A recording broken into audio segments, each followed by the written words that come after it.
Hi, everyone, and welcome.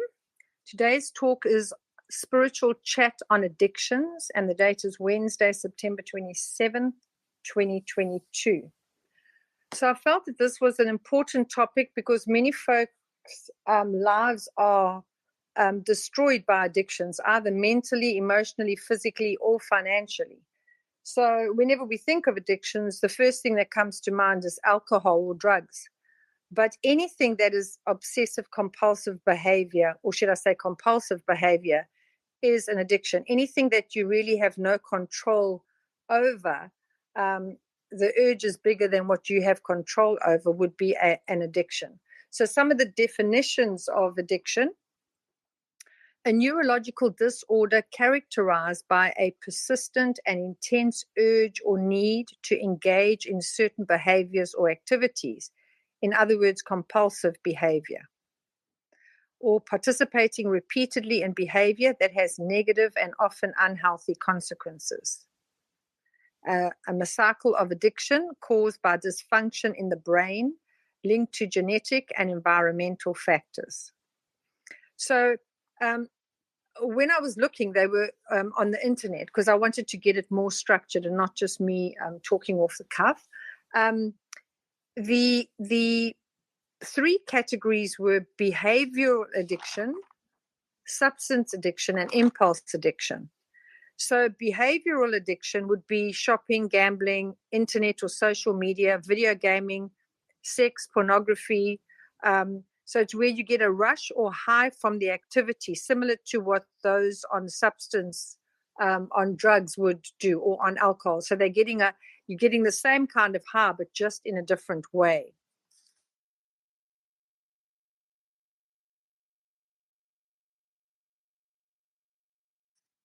And then with substance addiction, it's dependency on specific chemicals or alcohol. And this dependency could have been caused through conscious action. In other words, choosing to drink alcohol or partake in drugs, or through unconscious consequence. For example, people that have been on pain or depression medication that led to dependency. And a lot of people don't realize how debilitating that is for people that has happened to, when their intention was never ever to be a drug addict and never ever to take drugs or do anything like that. But their circumstances were forced in needing to take medication for extreme pain, and then they've become dependent on that. Even if the pain goes away, that dependency on the drugs is still there, on the pain medication. Unfortunately, we now know that a lot of that was kind of done intentionally with what was put inside the medication that caused a problem, long term, but people were too desperate to use it because it was always the magic bullet at the time, not realizing what the consequences were. So a lot of people ended up with a dependency on the chemical, and that was never their intention. I think it should be looked at, what is the type of personality? Because some people can try a thing once or twice or even 10 times and never, ever be addicted to it. And that's recreational drugs as well. And then you've got other people, they cannot try that thing once and they will get addicted because of their type of behavior, what their makeup is, their emotional makeup or their chemical makeup in their body, how their genetics are made up. That I know specifically with the numbers book, The Life You're Born to Live by Dan Millman, where you calculate your numbers. If you've got twos in your numbers, you have the potential to be a gambler or to have addictive behavior. You have the potential to go down that road. So anybody that has twos in their numbers, I wouldn't even get them to try anything, because it may just be something that you can't get yourself back from. But that's that's just an aside. But so there's the difference between those that are stuck on substances that they deliberately tried themselves, and then there's others where it just happened because of circumstances due to their health and the medication they were given regarding that. And then there's the impulse addiction, which is from impulse control disorders. So someone that struggles to control their emotions or actions. So this can show in stealing or emotional outbursts or destructive behavior. And this can even happen in relationships where they do things that sabotage or cause a problem that's not healthy, but they don't know how to control themselves in any other way. So some of the causes can be the environment that you grew up in. There's a thing called epigenetics that Dr. Bruce Lipton speaks about. And it shows how epigenetics is much bigger than what our actual DNA is, what our genes are. So some people could have been, their lineage could have had alcoholism or drug addiction or whatever in it, okay? But then they grow up in a household that's very secure and very stable, and then those things don't kick in because the environment is affecting their genetics in a good way. And they did experiments with rats where there were certain behaviors that they had, but when they put that same rat into a different, or the babies of the rat were born into a different environment, those things never showed. And yet babies that were born in the good environment, if they were put in the environment of the negative behavior, they would suddenly start acting out in that way. And I know that we are exactly the same, because energetically we respond to what surrounds us. So environment definitely plays a big role in some cases. What you were exposed to early on in life, I'm going to get into detail around that. How you were given attention. Will do anything for attention, because we naturally need attention to affirm ourselves. It's just part of our makeup. We need affirmation from outside. And if we've grown up in deprivation of love or attention, we will seek for it in other ways. And sometimes those can lead to addictions in some cases. And then escapism can be a cause where, because of life being difficult, that people can do the things to escape reality, to be in an alternate space so they don't have to deal with all that was wrong or went wrong in their life. I mean, of course, the feel-good effect, even though it could be bad for you, that rush of the feeling high, like when somebody wins something when they're gambling, and that's why they always get you. That's why in the gambling casinos they have that amazing music, when somebody wins, and then everybody gets that rush of, oh, they want to get that feeling where they've won, and all those things are going off. So it's all these things that hook us in that we don't even know affect us in such a deep way. So behavior creates neural pathways. So all forms of addictions have strong neural pathways entrenched. So it makes it difficult to change the behavior even when you may be aware of the problem. So you may acknowledge, yes, I have a problem with this, because most of the people will say, I've never a problem, I'm fine. No, I'm absolutely okay. So if they don't acknowledge it, then there's very little chance you can help them or get them to seek help for it if they don't even consider they have a problem or acknowledge that they have a problem in the first place. But for some, they may acknowledge it, but they just don't know how to change it, because it's something that is so entrenched in their in them having done that over and over and over again. Because bear in mind, by the time they acknowledge there's a problem, it's been going on and it's really well entrenched. So one's got to find ways to be able to shift that.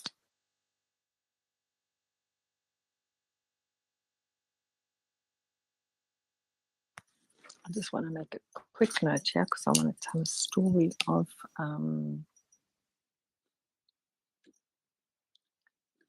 Robbins. I don't want to forget to tell that story. Okay.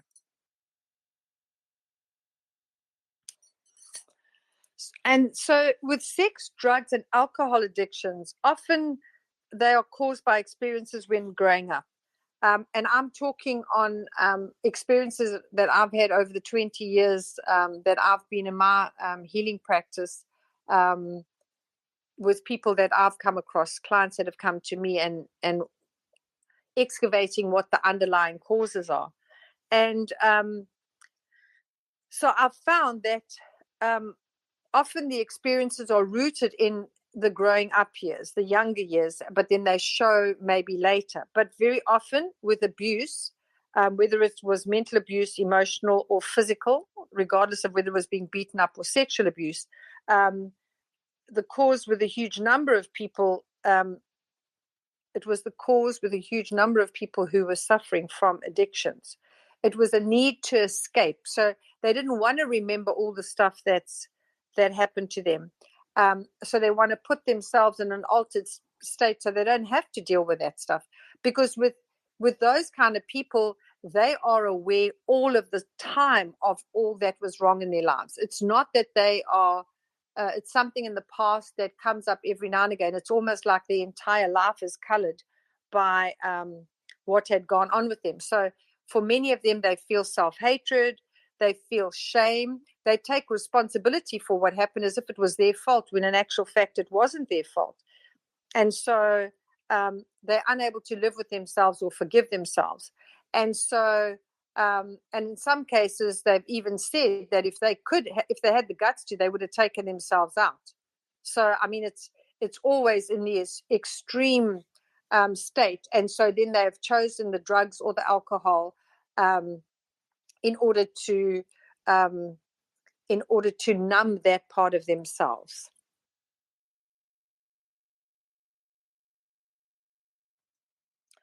And then, of course, there's the sex and the porn part. Now, I've had quite a few people come to me who have a real issue with sex, addiction to sex and addiction to porn. And I remember this young boy, he must have been about 19 or 20. So his mom was sending him because he was kind of locking himself in his room and was very depressed. And so she was very worried about him. But what came out of the whole thing was there was a total obsession with sexual thoughts and pornography. And it turns out in their household, the uncles, it was extended family all staying in the same place. The uncles would watch porn late at night, sitting in the lounge watching porn movies.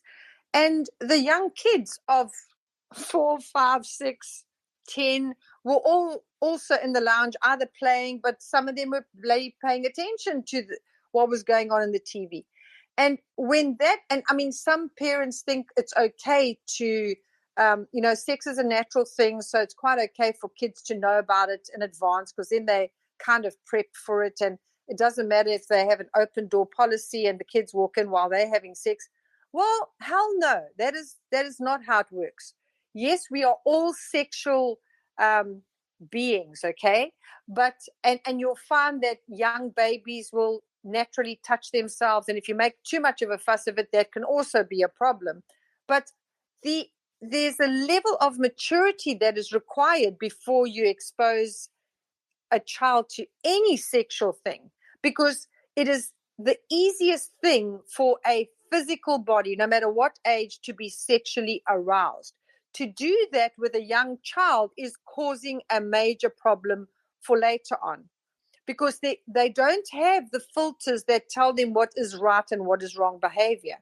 So very often they can then start exploring things long before they should be exploring. The teenage years are supposed to be the years that you are thinking in that direction. That's because your hormones are taking you there.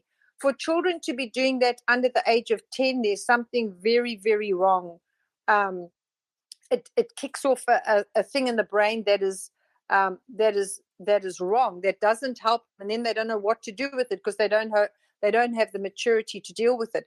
And I've found that a lot of the sexual dysfunction in mature adults is caused by that, because when and remember, when they kind of realize that everybody else is not like that, they start really beating themselves up badly about it and then start feeling bad about themselves, then they actually start having difficulty functioning in normal relationships because their obsession is different to people just starting out exploring. So that is a major problem. And then, of course, you've got, I'll cover the porn and the sex stuff as when they're more mature as adults. So I've covered that.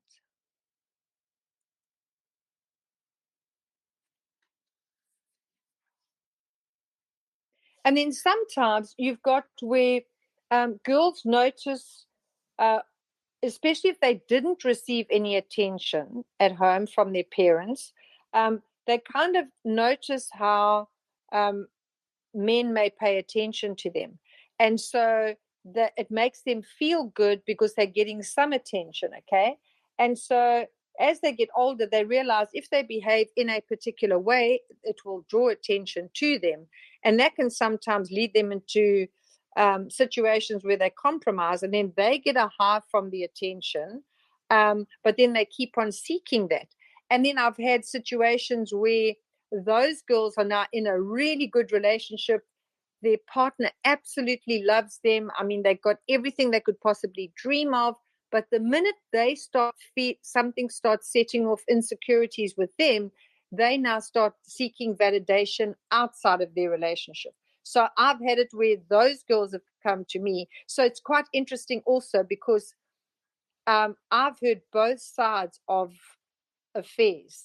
You know, the person that goes out seeking to have an affair with somebody else, and then the one where, no, the reason why they have an affair with a married person is because they don't want to be involved with them permanently. It's just to get the high. And I'm like, you do realize you're destroying that relationship. So why would you do something like that? But they are not coming from a confidence space wanting to derail somebody else's relationship. They are only consciously aware of them trying to validate themselves because they have no self-esteem, which is a bit different to what you'd think their motivation was.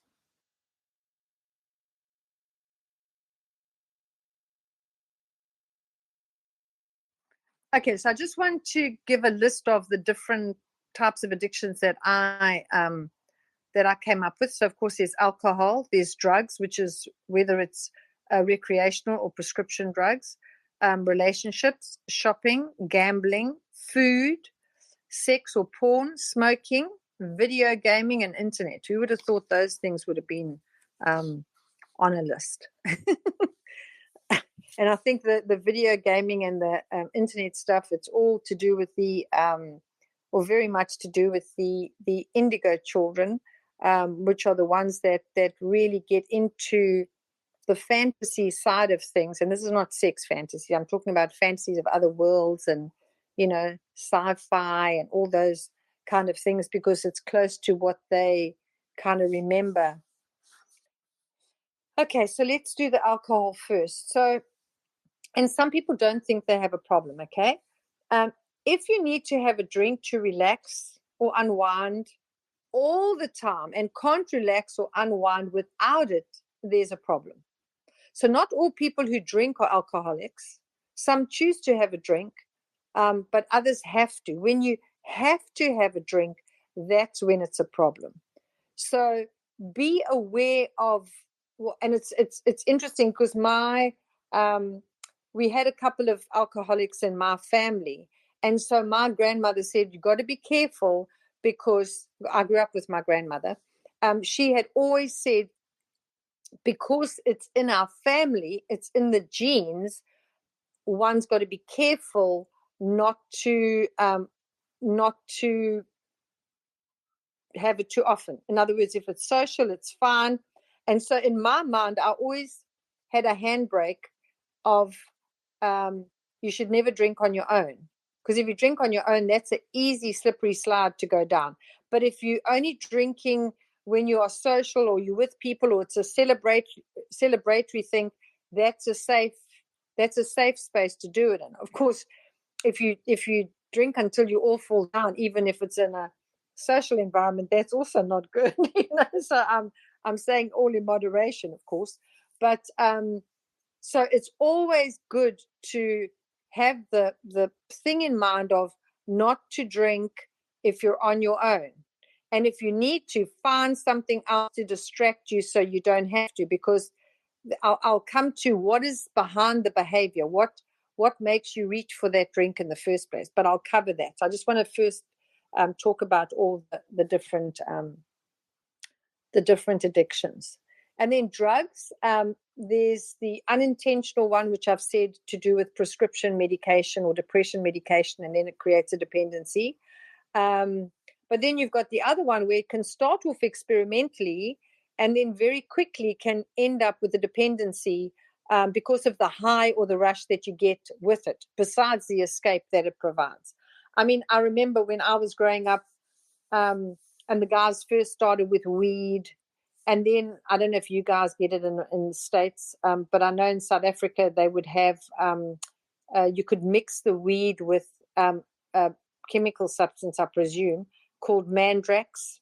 And then some of the guys only ever stayed on that. They never advanced to other things. But very often what happens with the drugs is you try the one thing and you get a high, and then you hear about something else. You think, oh, I wonder if the high is even better with that. And then they experiment more. But each of the drugs, it becomes worse and worse and worse until it ends up with something like heroin. And then it's very hard to come back from that. Although I have helped people who have been on heroin or on tick, I don't know what you call it there, meth, crystal meth. And normally said, oh, there's no coming back from that. But I never believe that's the story, because I believe there's an underlying issue that has them doing that in the first place. That's what keeps the addiction in place. Okay,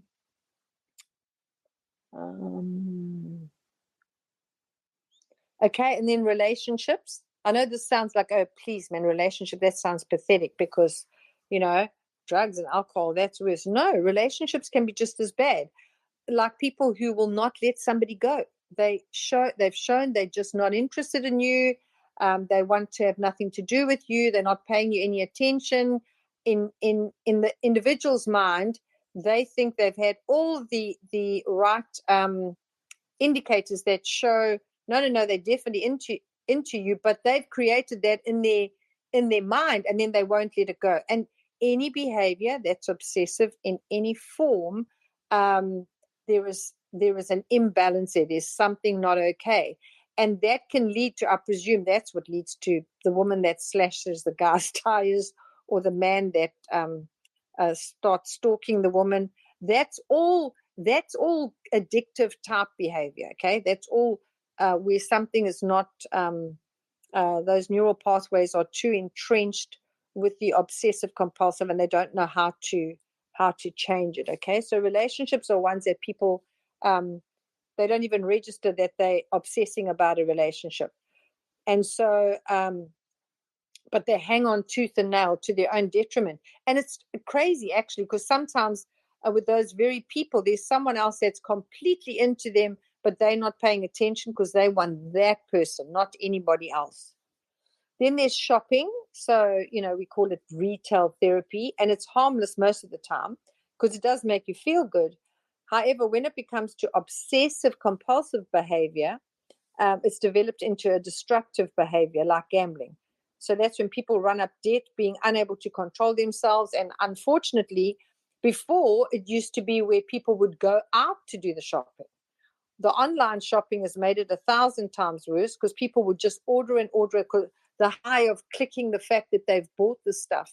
Meantime, they max out their credit cards, they've got themselves into debt, and they may never even use all the stuff. There have been times where people have found their family members that have eventually died, and then they go and look in their garage or their storeroom, and they find there's heaps of stuff with the original tag still on there.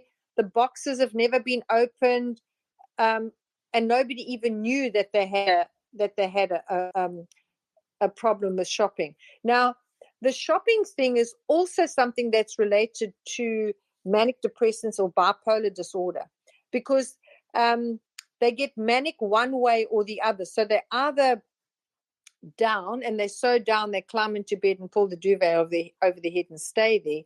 But when they have the up, that's when they can run amok and just go shopping until they spent all the money, and then they have the downer again because now they've got all the debt. And so it's a continual vicious cycle that they can't seem to get them out of. So, and that is also, it's giving you a high. Isn't it interesting how we're looking for the high? So whether that high or that rush is from drugs or alcohol or sex or shopping or gaming or gambling, it's all the same rush that one is getting that's registered in the brain, but it just takes different forms for different people.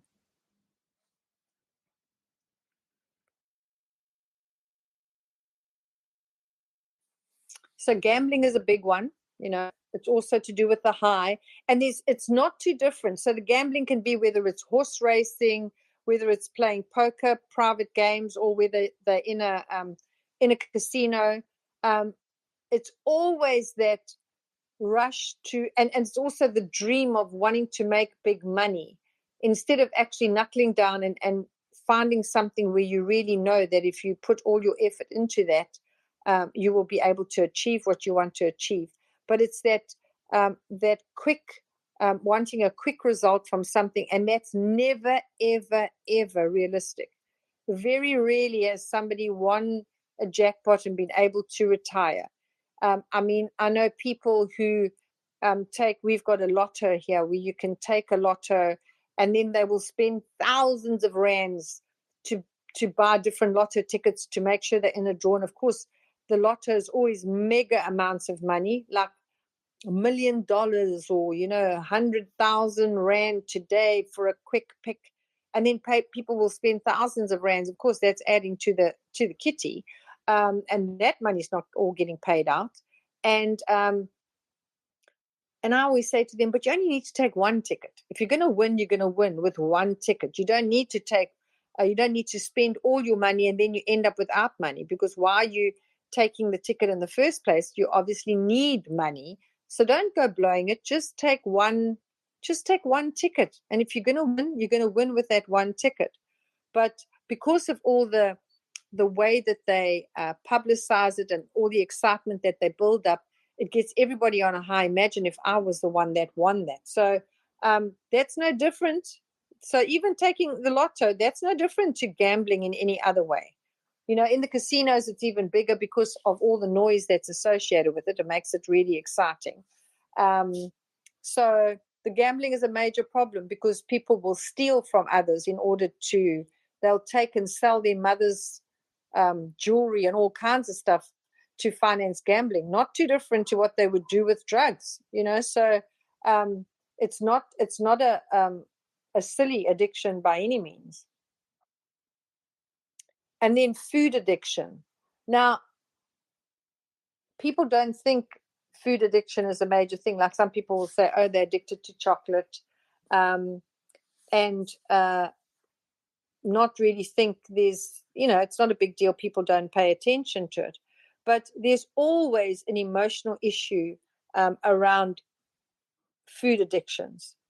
So, and it can show in all different ways, like obesity, but not everybody that eats a lot is fat. Some people can eat a horse every 5 minutes and they burn it up as fast as they eat it. Okay, that was a disgusting. I was meaning the size of a horse, the amount of food, not an actual horse. Okay. So some people can eat huge amounts of food and carry no excess body weight. Someone else can just look at a cake and they pick up weight. So the obsession with food, because it's still an obsession. Addiction is an obsession, okay? So even people who are obsessive compulsive about what they eat, can't eat this, don't eat that, must have this, must have that. Those green juices look revolting with the kale and all that kind of stuff. Some people love it. I just look at it and I think, I wouldn't even want to taste that because nothing about that makes my body feel excited to drink it. So people are made up in different ways. So very often a food addiction is the underlying thing is relating to stress, emotional stuff going on, anxiety, because where you feel anxious and where you feel butterflies is in the solar plexus. Okay. That's also where you feel hungry. So sometimes people think they're feeling hungry when they're stressing out. Okay, some people don't feel hungry when they're stressed. They just don't eat at all. But I'm talking about the confusion, or if someone, there's a broken relationship and that person is feeling upset, it's in the same place. And then they will start eating and eating to try and take away that horrible feeling, that hollow feeling. But the hollow feeling is emotional hollow, not hunger. And so if they don't recognize what they're doing, they can plow through food and ice cream and whatever. Anything that when they're obsessing of eating anything sweet, it's needing sweetness in my life. Needing sweet. There's no sweetness in my life. So I'm craving things that are sweet to try and give myself a high, because there's nothing to feel high about that's going on in my life.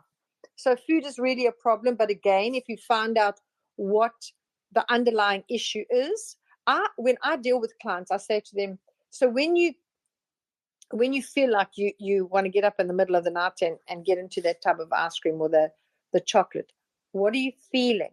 What's going on? What triggered that? And normally we can pinpoint straight away, oh, I was thinking of my boyfriend, or I was thinking about a particular thing, and that's the trigger. So if you can find what the trigger is and you can clear that, you can handle the whole thing and be able to neutralize whatever the obsessive behavior is regarding the food, what makes you reach out. But it's normally due to anxiety or depression, where people are not happy. And as I said, it's in the same place where you get excited and hungry, the feeling of excitement, the feeling of hunger, and also the feeling of emotional hollowness or stress and anxiety. And then smoking, and I mean cigarette prices. I don't even know how people can afford to smoke, because the cigarette prices have got so off the wall. But it starts off doing it socially and feeling like a big deal, because you're old enough not to smoke, even when you're not. You feel like you're a big deal when you smoke because the grown-ups smoke. But then can end up being something that you then need all the time. Some people associate smoking with drinking. So some people don't smoke ever. The only time they smoke is if they're having a drink. It's like cigarettes and alcohol go with a social occasion. So they may not smoke any other time. And so that's just doing it casually. But people that literally light the next cigarette with the one that they're just finishing off, that's normally because of anxiety or something. There's some underlying thing, because that need to smoke all the time, it's a crutch that, if you're nervous or something, then you need to grab a cigarette because it has a soothing effect on you. Okay, but again, anything that's that you can't do without, there is something underlying there that you may want to see what it is. Obviously, if it's something that's not got having a major impact in your life, then you're not going to dig it up. But normally, the only time people look at cigarette smoking as a problem is if they start developing health problems. And then they start looking at the fact that they need to start doing something about it. And then the internet.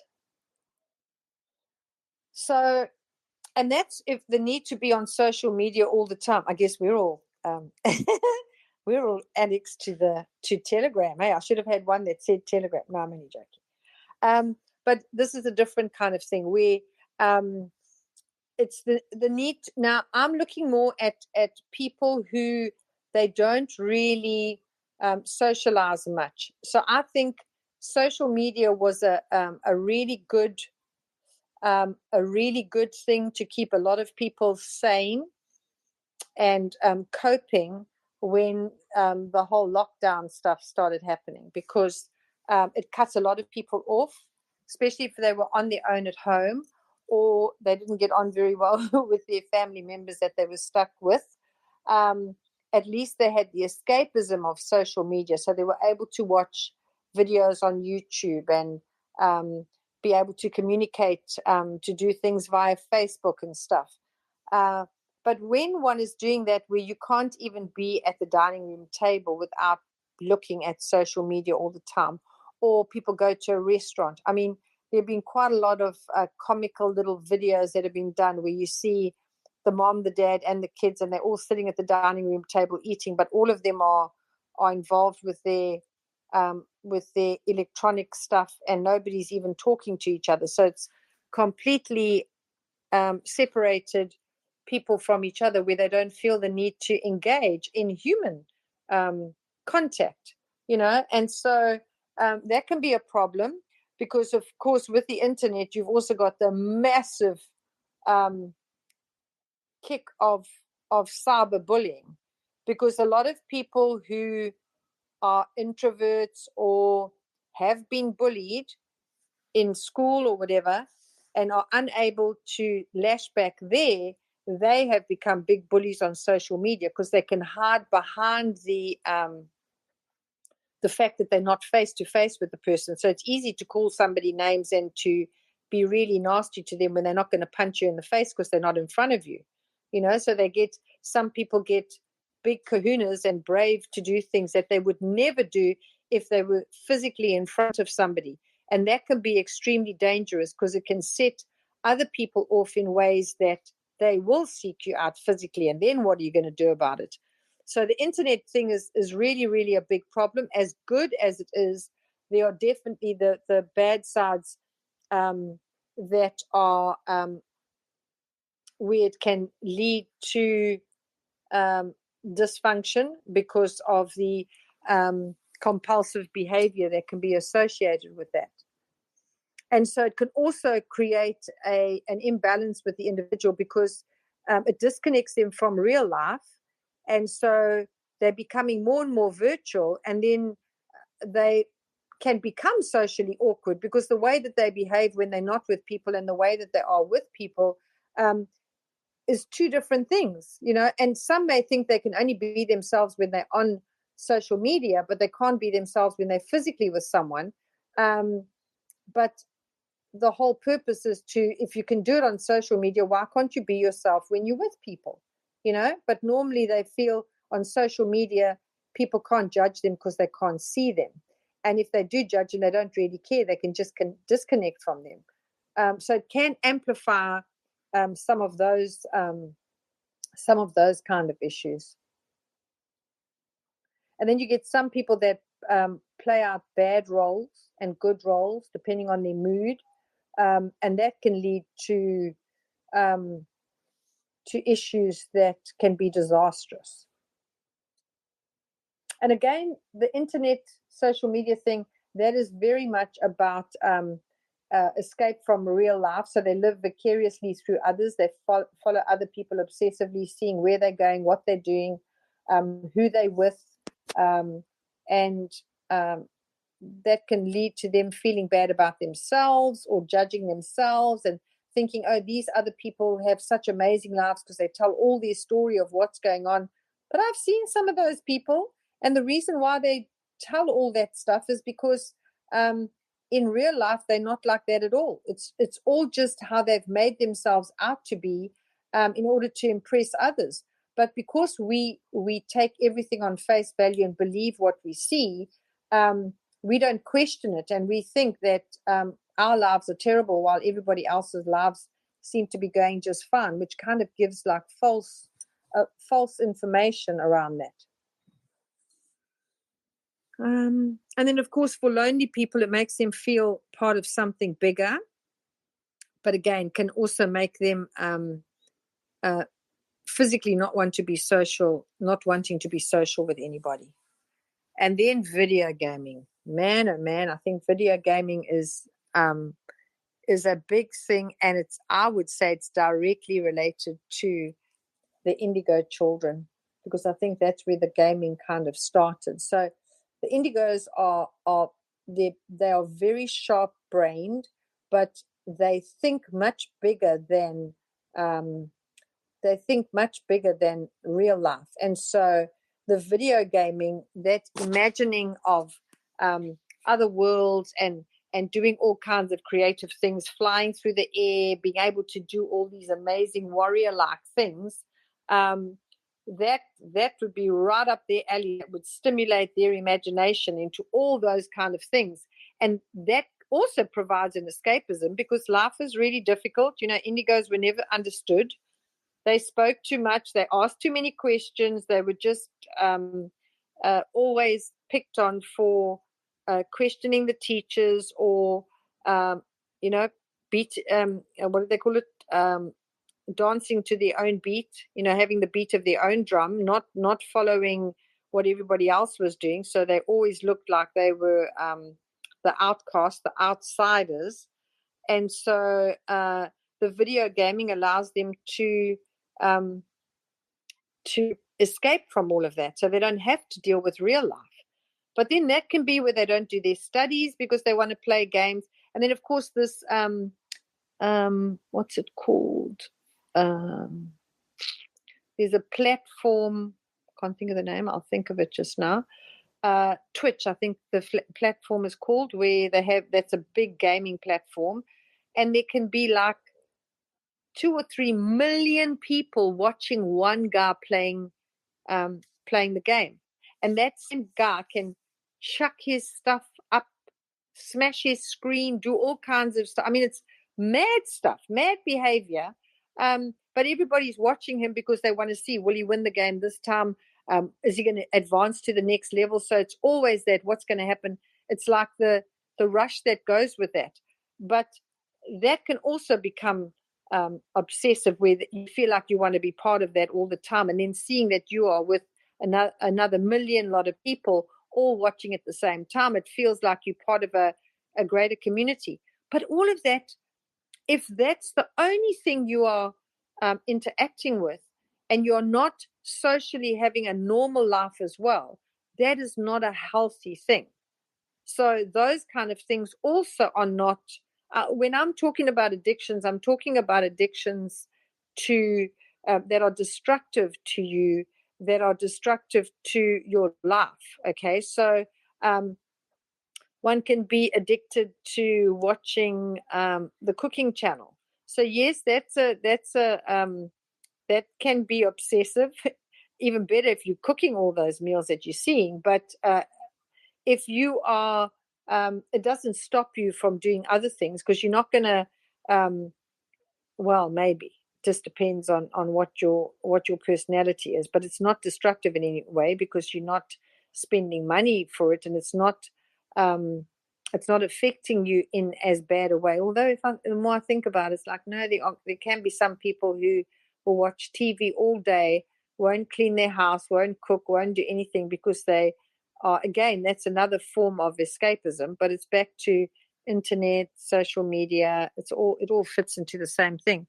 But the video gaming, it can be where they ignore their responsibilities or their commitment to their family or their children, because they just want to be playing a game. Because again, it's that next hit, and then you've got this game and you've overcome this game. And then they've brought out a better version, a bigger version, a more intricate version of that same thing. And then, and then there's upgrades that you've got to get. All that costs money. All of it costs money. And when you start paying attention to all of that, because you've got to have the latest, greatest, it's just part of what it is. Because it becomes the new way of bigger and better. Mine's bigger than yours, but in that case they're talking about the latest version, the better version. So when they're doing it, letting go of all other stuff, all other priorities, it's a problem. One's got to watch that with your teenagers. My son played computer games, and back in those days when we used to have his mates come over when he was a teenager, they would bring their whole console, the what do you call it, the hard drive, because there were no laptops. So it was all, they would bring the whole desktop computer with all their equipment, and then they'd be set up at the dining room table with all of them playing. And I remember my husband saying to me, he needs to get a life and go out and do things. And I was like, I'd much rather have him here playing games where I can see them playing games than there's plenty of times for them to go out and to party and all that kind of stuff.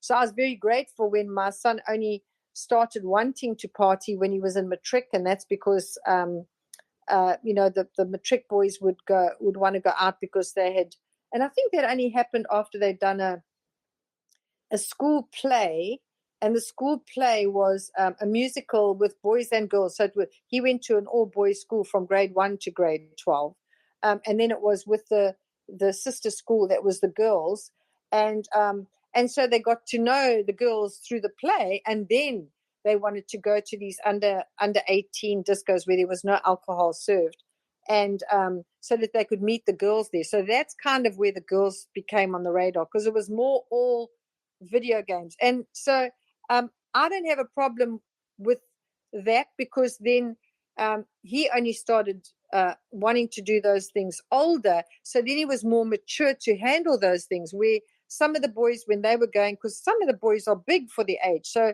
they look older than they are. So they were going into discos where alcohol was served when they were 14, 15. And then those were the boys that would then, alcohol wasn't enough. Then they were starting to try the drugs and all that kind of stuff, where my son never, ever tried the drug scene, So, and I think it's because he wasn't exposed to it. So the video gaming in balance, there's nothing wrong with that, but if they're now in their 30s and 40s and still playing video games and got themselves locked in their room while their family is, the mom and the children are watching some TV show because the dad's are busy gaming, that's not okay. There's got to be some kind of structure where they game once a week or something, because you got to fit in, have life fit in somewhere with that.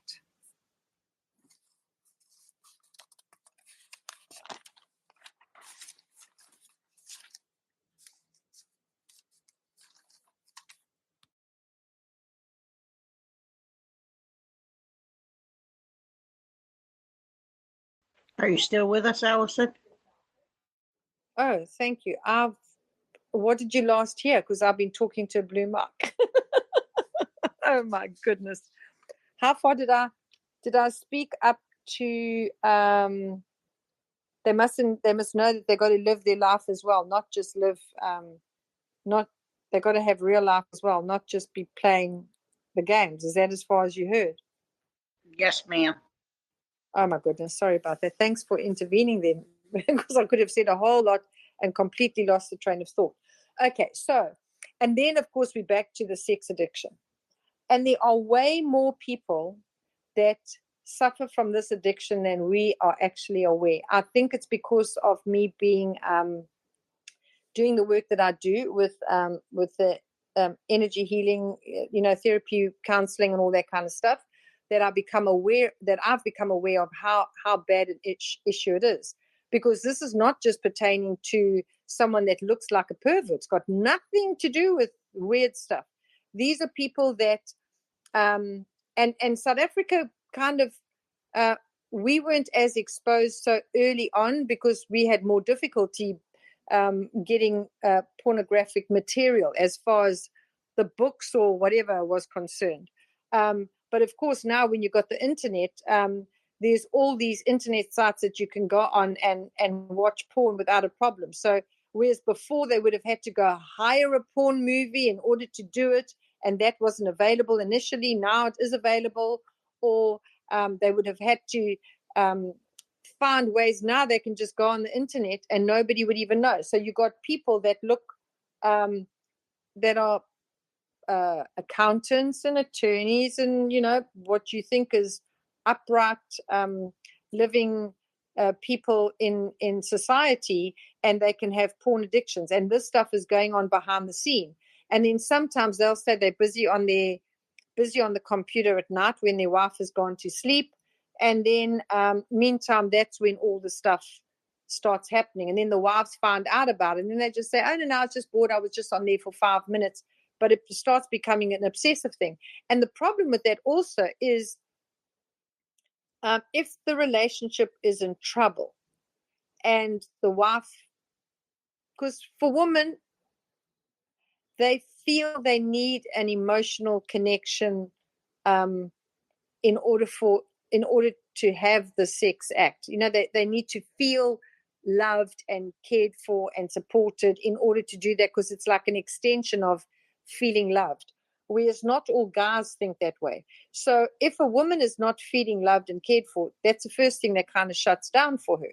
And of course, because men have urges different to women, the minute the woman has shut that down, the man feels they want to find another way. And when I've spoken to men who do have the issue, they say, well, they were never going to have an affair or cheat on their wife, so they thought this was the way that they could do it without causing a problem in the relationship. And I said to them, what makes you think that won't make the wife feel insecure if you are watching porn? How do you think that is not, you are emotionally away from her and watching another woman? How can you think that that's okay? So a lot of the guys have made it okay in their mind that watching porn is okay, as long as it's not weird. It's like, no, any kind of porn would not be okay. So if you're single, that's a whole different ballgame. If you're in a relationship, that creates a lot of problems in the relationship, because it makes the woman, it causes trust issues, and they then want to check what's going on their phone, want to check what's going on their computer, what they're watching, and all just is a whole can of worms relating to all of that. And the trouble I find with the porn is that when someone has got addicted to porn and is watching porn, because we all have vivid imaginations. A lot of the stuff is not realistic on porn. So all the things the way it happens is not necessarily how it really happens in real life. And so when they are now trying to be in a relationship in real life, and it's not playing out the way that it did in the movies, they are not getting aroused the same way that they did. So they've actually shot themselves in the foot, because they're not having the same high that they would have watching porn. So now they're not interested in interacting with another human. They rather just watch the porn. And I know of quite a few guys who've ended up with erectile dysfunction because they cannot have a proper relationship with a physical person, because they've just gone too far, too long with the whole pornographic stuff. So that's a really, really sad thing. Then you've got the flip side of it, where they're obsessive about the physical sex act. Okay, so this is not the porn, or you'll get in some cases where the man wants the couple to be watching a pornographic movie in order to set the stage. Well, that's going to be a problem, because if that's not happening, if the girl's not on board with that, then what? You're not going to be able to, she's not enough. So there's a lot of issues and problems related to that. I've always found, if I dig deeper, I find because sometimes it comes from insecurities with the guy. Because sometimes in some relationships, the women have really, really beat them down emotionally and mentally, criticizing them and telling them they're no good, etc., etc. And some women feel nothing to criticize a man in bed, like anyway, where they don't care what they say, not realizing the deep emotional scars that creates for the men, and then they have insecurity issues, and so while they're watching porn or sorting themselves out, they're responsible for it, so it's not a problem. But if they're doing it trying to be in a relationship, all the issues relating to it cannot be hidden, and so those can come out as erectile dysfunction, etc. So the sex addiction is really, really a problem, and can create major problems. And there's more of that than we realize. I mean, there's the what do you call this? The swingers parties and all that kind of stuff, and apparently there's a couple of them in my area where people have said to me, oh yeah, no, do you know there's a few places that you can go to here in your area? It's like, what? I've never heard of that. No, well, you won't hear of that unless you're into that kind of thing. It's like, I don't need the information, thank you very much. But that kind of thing. And I remember growing up, the one boy that I was involved with, he was very tall and very, very good looking. So he looked older than he actually was. And he told me how many times he had been approached to say he must come to a particular party at an address. And the one time he went, realized what it was and left, but then had been offered many other times, because it's just, just bring people in. And then sometimes it's in separate rooms, but other times it's all together. Don't tell me that's a normal functioning thing. If Let's just correct this, because I know I'm going to get a lot of flack around this from some people. If two people are doing something and it's what they want to do, they're both in agreement, they can do what the hell they like. I'm talking about where it's obsessive compulsive, where you're not able to function in a normal situation. Okay. I remember watching that after I found it wasn't as bad as it sounded, that because I've never read the books of Shades of Grey, something Shades of Grey. 50 Shades. Yeah, 50 Shades of Grey. And then somebody said, "Oh no, you should watch it because it'll really interest you in why he does what he does."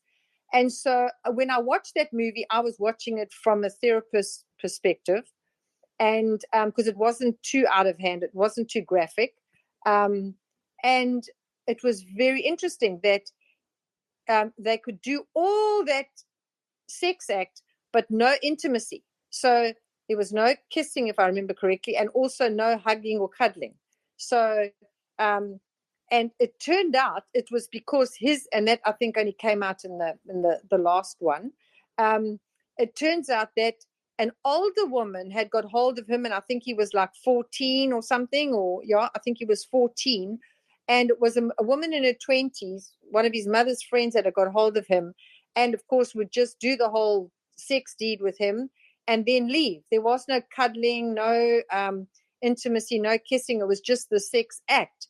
And so for him, his association in the subconscious mind, and this is probably for everyone who has been through that kind of thing, the association in the subconscious mind is that those two things don't go together, so they don't know how to marry those two things. But thank goodness in the movie, she opened his heart in such a way that he loved her enough that he was prepared to try that, and eventually he could also feel the connection with her, because he realized how important the intimacy was for feeling for someone, So with any kind of those kinks, like the whips and chains and all that kind of stuff, that doesn't come just naturally. That it's something that someone wakes up one day and think, oh no, I think I'd like somebody to beat me. No, there's something happened in their earlier life that they associate that with, and somehow it's some validation or affirmation or something, and so it's almost like a kink in the what fires in the brain of what is good and what is bad, when it's put wrong information together, and then created that for that person, and they don't understand why is what they're doing wrong. Why do they feel good about something that's judged so badly? Or they don't understand what the thing is. In the meantime, there's always something behind it that created those neural pathways to start off with, and sometimes it was on a premise of misinformation, because they may have been too young to be able to work out that this is right and this is wrong, because they've always gone by how I feel. It makes me feel good. And so even if it's bad behavior but makes you feel good, the confusion is I wouldn't be feeling good about bad behavior. So they're never able to discern when something is wrong for them. And so that can really be detrimental to relationships and things later on.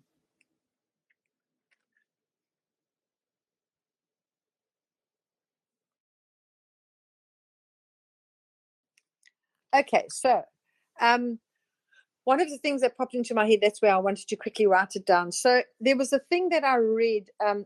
Actually, this is ridiculous. So I forgot what it's called. It's the whole Tony Robbins collection. I can't remember the name of it, but you could buy these CDs, and I think there were like 22 CDs of something with his information in it. And I wanted to listen to his stuff because I really like Anthony Robbins or Tony Robbins. I really like his stuff. And right in the very first CD, I only ever listened to the first CD because it had given you homework to do. And then when I started to listen to the second CD, the first thing he says is, "Did you do your homework? Did you do what I told you to do?" And I didn't. So I then switched it off, and I never went back there. But I got this from that. I suppose I should at some point.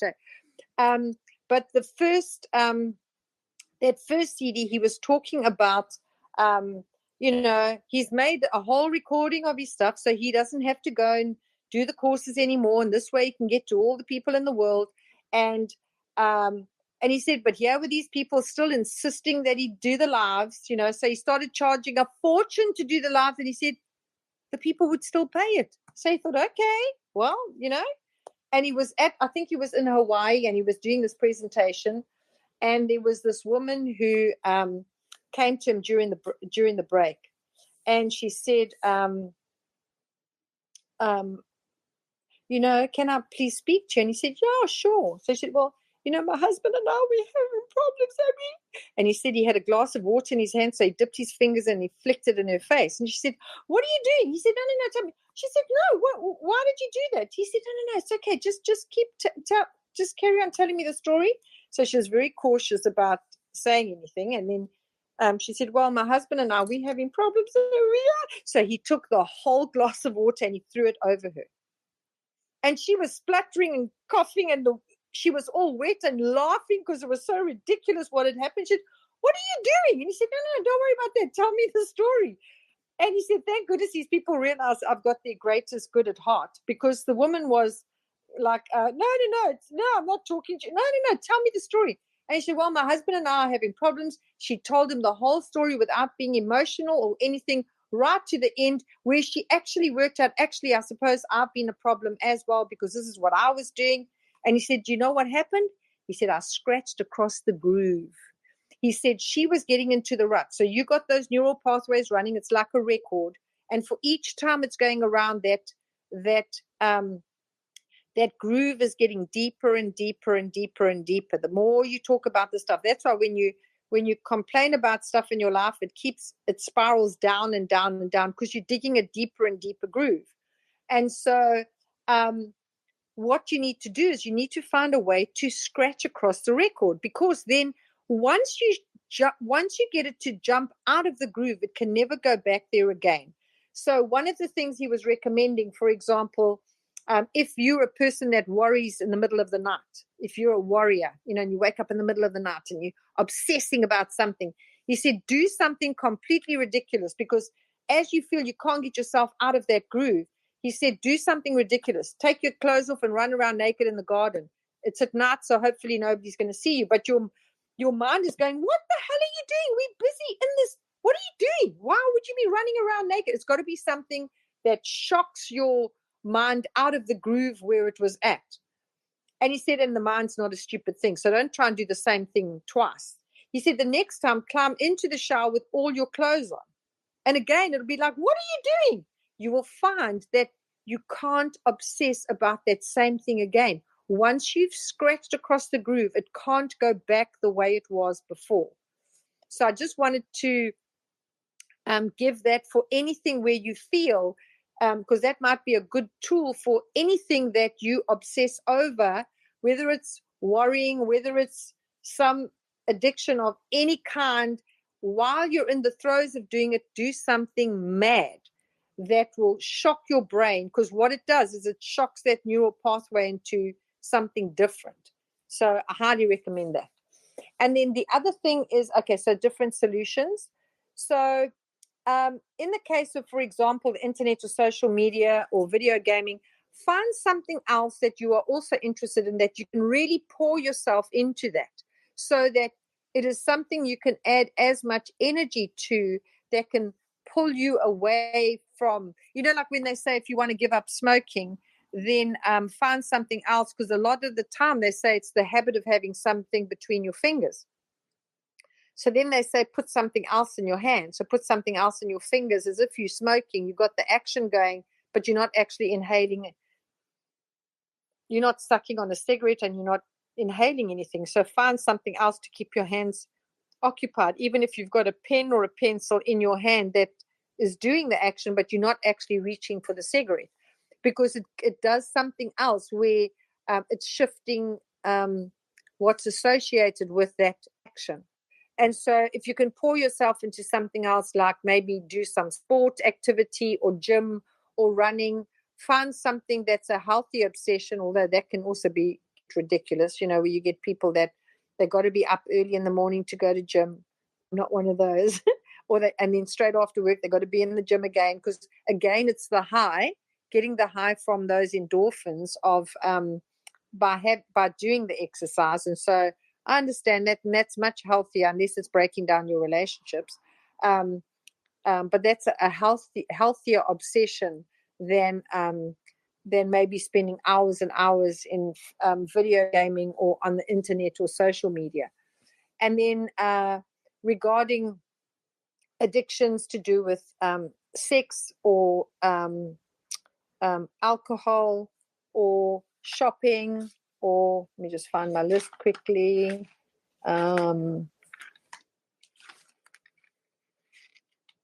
Gambling, food, the smoking, the alcohol, the drugs, all of those can be shifted if you find what the underlying issue or cause is for why those habits or addictions are there in the first place. Why is that compulsive behavior there? There's always an underlying issue, mental or emotional. It could be a trauma or just something that it was something that you did as an escapism, and it became your habit in order for you to be able to cope. And energy healing can help with that. There's something that I do, a technique that I do for clearing of sabotaging subconscious beliefs. And the way that it works, and I mean, it absolutely blows my mind how, because I kept on hearing about, well, if something's not coming right and you're not able to shift it, there's probably some sabotaging subconscious belief associated with that. And everybody was saying the same thing. Louise Hay, Wayne Dyer, all the big names in the self-help books were all saying the same thing. But they weren't giving a bloody solution. It was like, well, what is the point if you're not saying how you can change it? And then Dr. Bruce Lipton spoke about how the programming happens in the first place. And he says, it's like you took the subconscious mind is not a reasoning mind, okay? The conscious mind is a reasoning mind, and it's supposed to be the gatekeeper so that the correct information is fed to the subconscious mind. However, up until age, some say 7, some say 8, there are no filters. So the conscious mind doesn't know enough, doesn't have enough reference points to go to when it's having the experiences at that young an age.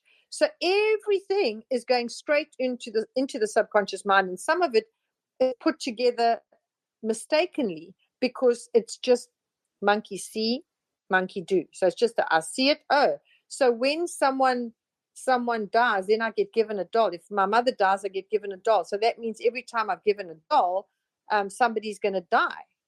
So misinformation is put there, and then the child starts being reactive as she's given a doll, and it doesn't make any logical sense because every child likes to receive a doll. So why is this child freaking out? Meantime, when her mother died, people bought her a doll because they felt sorry for her.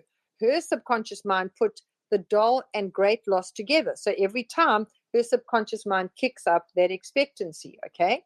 So, and he says when those things are put in, he says it's literally like doing a recording, like you do the old recording on a cassette player, okay? So you do the recording, and he says, let me tell you, no amount of praying, over that thing. No amount of begging it to please change. No amount of appealing to that cassette player. No amount of meditating to that cassette player is going to change it. The only thing that'll change it is to record something over it. And he was recommending EFT, emotional freedom technique, the tapping technique where you tap on the different meridian points of the body. And that stuff works really, really well. There is a lot of free information. There's one guy, if you just look up Brad Yates. Wanda, please remind me to put something on the wall regarding Brad Yates. So I really like his stuff, and he's got lots of free tappings that you can do. The first time I ever did it, I thought, oh, there's a whole lot here. I'm going to do that. I'm going to do that.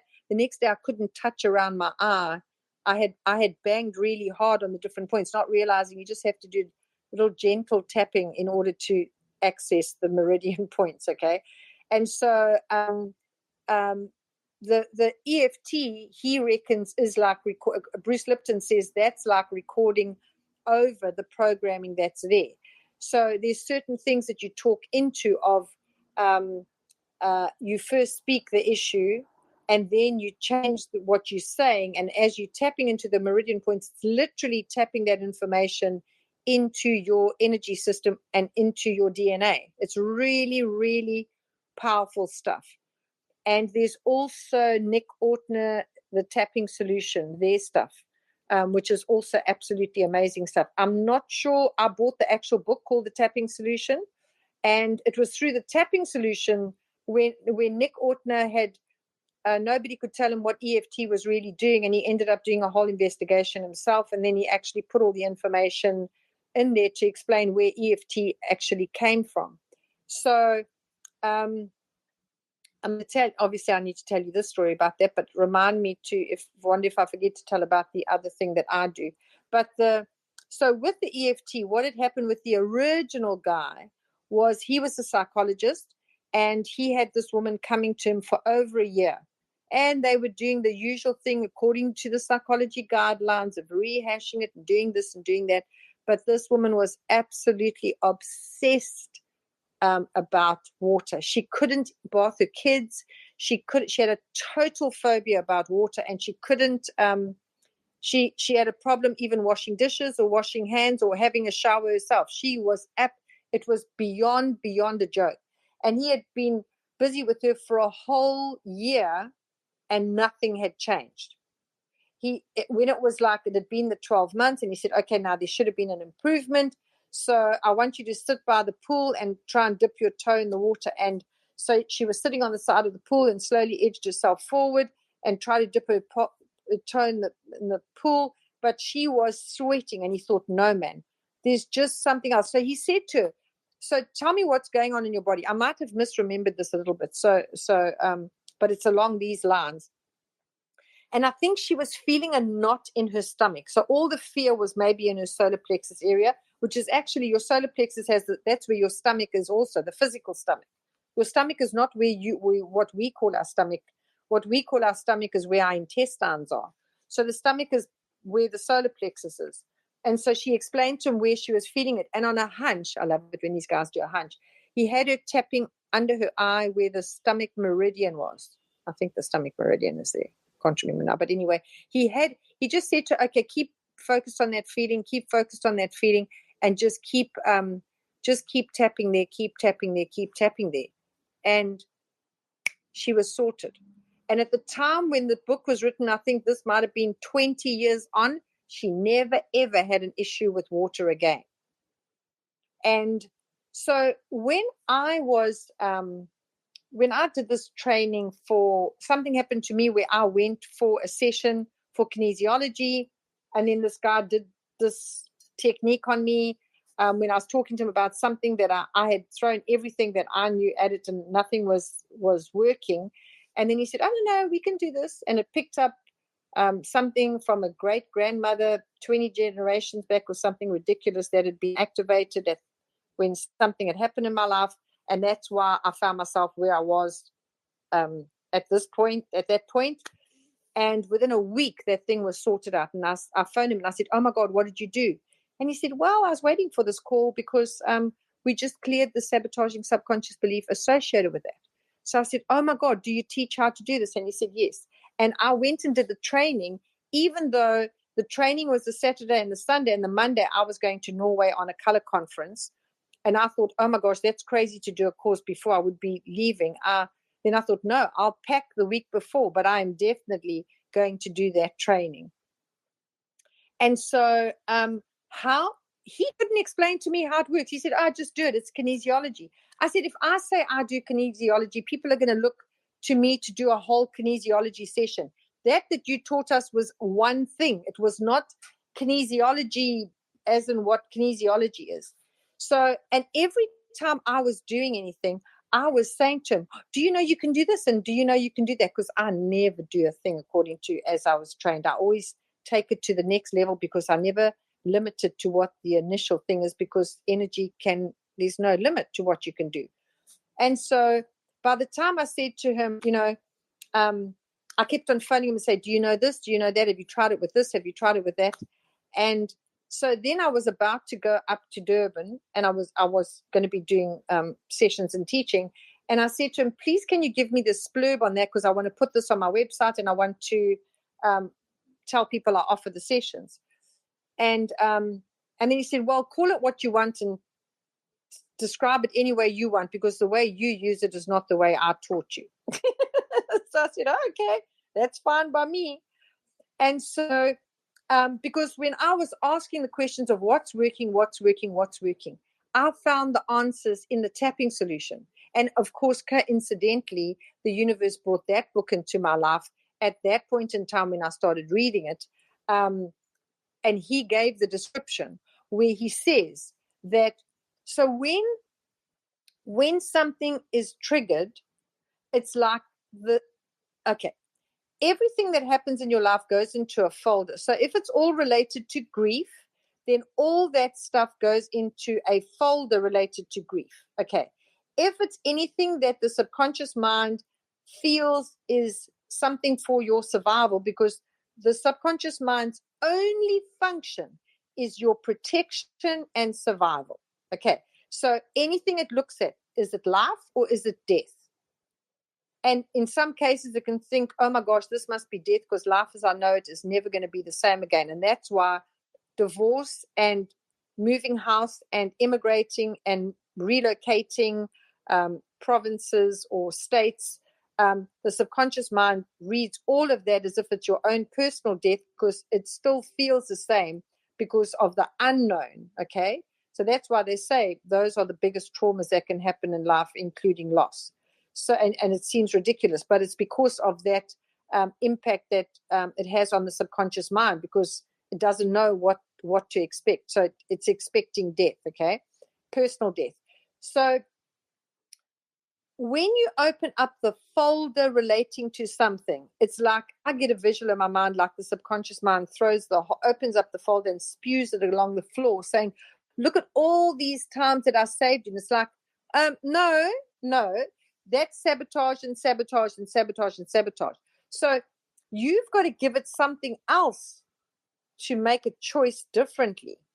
And so with this technique, and how long does it take to clear it? As long as you can hold your breath.